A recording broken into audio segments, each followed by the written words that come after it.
ഇത് നമ്മളെ വർക്ക്ഷോപ്പിലെ സ്കൂട്ടി ആട്ടോ. ഇതിന്റെ വകുപ്പ് അത്ര നമുക്ക് പിടിപാടില്ല. എന്നാലും ഇതിന് പ്രോബ്ലം എന്താണെന്നറിയാമോ? നമ്മൾ സ്റ്റാർട്ട് ചെയ്തപ്പോൾ കടകടാ അടിക്കുന്നു. അപ്പോൾ ഇത് കുറച്ച് മുമ്പ് ഇതിന്റെ ബെൽറ്റ് കൊണ്ടുപോയി മാറ്റിയതാണ്. ഇതിന്റെ ബെൽറ്റ് കേടായിട്ട് മാറ്റിയാണ്. എന്നിട്ട് ഇപ്പോൾ എടുത്തപ്പോൾ കടകടാ അടി. അങ്ങനെ നമ്മൾ വിചാരിച്ചു എന്തായാലും ശരി ഒന്ന് ഇളക്കി നോക്കിക്കളയാം എന്താ പ്രോബ്ലം എന്ന്. ആക്ച്വലി നമ്മൾ ഇതിന്റെ വർക്ക് ചെയ്യുന്നതല്ല. എന്നാലും നമ്മൾ ഇങ്ങനെ ഒരു പ്രശ്നം കണ്ടപ്പോൾ പെട്ടെന്ന് ഇളക്കിയാണ്. ഇത് ഹോണ്ടയുടെ JC എന്ന് പറഞ്ഞിട്ടൊരു മോഡലാണ് കേട്ടോ.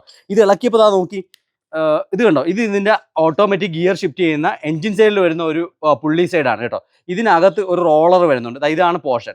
ഈ റോളർ മൊത്തം ഞാൻ കണ്ടോ ഇവിടെ ഇളക്കി ഇട്ടേക്കാണ്. ഞാൻ ഇപ്പോൾ പുതിയത് മേടിച്ചിട്ടുണ്ട്. പഴയ റോളർ ഉണ്ടാകും മൊത്തം ഇവിടെ ഇളക്കി ഇട്ടിട്ടുണ്ട്. ഇതിൽ എന്ത് സംഭവിച്ചു എന്ന് ഒരു പിടുത്തവും കിട്ടണില്ല. പക്ഷേ കണ്ട ഇതിന്റെ എഡ്ജസ് കണ്ടോ മൊത്തം പൊട്ടിപ്പോയി. എങ്ങനെ സംഭവിച്ചു എന്നാണ്. അപ്പം നിങ്ങൾക്ക് ആർക്കെങ്കിലും ഇങ്ങനെ ഒരു എക്സ്പീരിയൻസ് ഉണ്ടായിട്ടുണ്ടോ, ഇത് എന്തുകൊണ്ട് വന്നു എന്നോ അറിയാമെങ്കിൽ പ്ലീസ് ഒന്ന് കമന്റ് ചെയ്യണം കേട്ടോ. കാര്യം നമ്മളിപ്പം ഇത് കണ്ടോ, ഇത് പുതിയ അസംബ്ലി മേടിച്ചിട്ടുണ്ട്.